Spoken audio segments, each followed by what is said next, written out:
All right, so this is Bronco Mountain. It is 40 degrees on the way up and down. Okay. I locked our rear differential to prevent any wheel spin from the rear tires as we accelerate up the mountain here.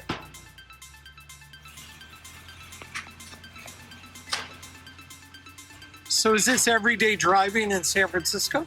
Yeah, I've heard they've got some pretty steep roads up there. Right there. I think Pittsburgh's actually got the steepest one, though. Oh, We really? looked it up one time. We'll take a moment to enjoy the views from the summit here. I'm sorry, do you mind if I get you in the shot? That's all right. Okay.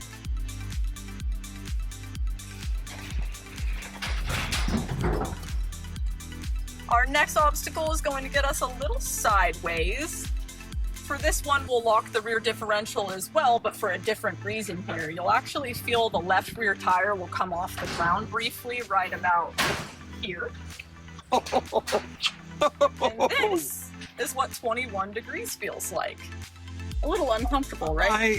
This is kind of wild, especially with no door. Yeah. 21 degrees is actually not in the danger zone yet, depending on the surface that you're on. We've seen people go over 35 degrees, which is pretty insane. I'm switching us over to rock crawl mode now, which sets us up better for low-speed technical terrain. You can see the different off-road modes there we call our GOAT modes, which stands for go over any terrain. Rock crawl mode is going to put us in 4 low, lock our rear differential, disconnect our front sway bar, and pull up our off-road cameras automatically. I'm going to switch to my favorite camera view, though, that is on the bottom of the mirrors pointing toward the front tire sidewalls here. That gives me a little bit more of a precise view on where to place these tires. But also imagine if there was a cliff to our right. Normally I'd have to kick you out spot for me. I never have any volunteers for that, so I think friendships last a little bit longer this way. We could also lock the front differential here if we were on a real trail and we needed a little bit more traction from those front tires. That's what this button is here, but we find we don't need it up this indoors. Are you pressing on those buttons, or are those buttons or just covers on them? No, those are buttons, so you'll see it here in just a moment. We're gonna get a tire off the ground. So you feel us rocking? Yeah.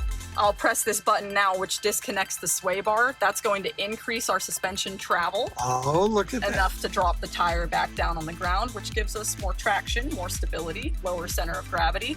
Very good things to have when we're on technical terrain. Pretty amazing to do that at the touch of a button while you're on an obstacle. You used to have to crawl out under the truck and disconnect the sway bar yourself with a wrench or with your quick release pins. So to be able to do that now while the suspension is loaded is pretty amazing.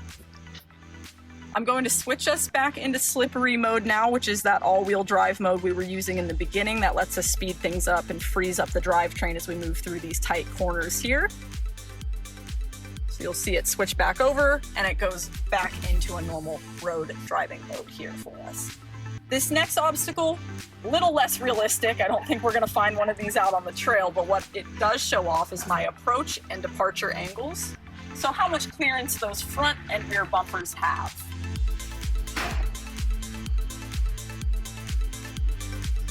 Feels more like something out of a Indiana Jones movie than a trail, but gives me a nice opportunity to show off my 360 camera as well.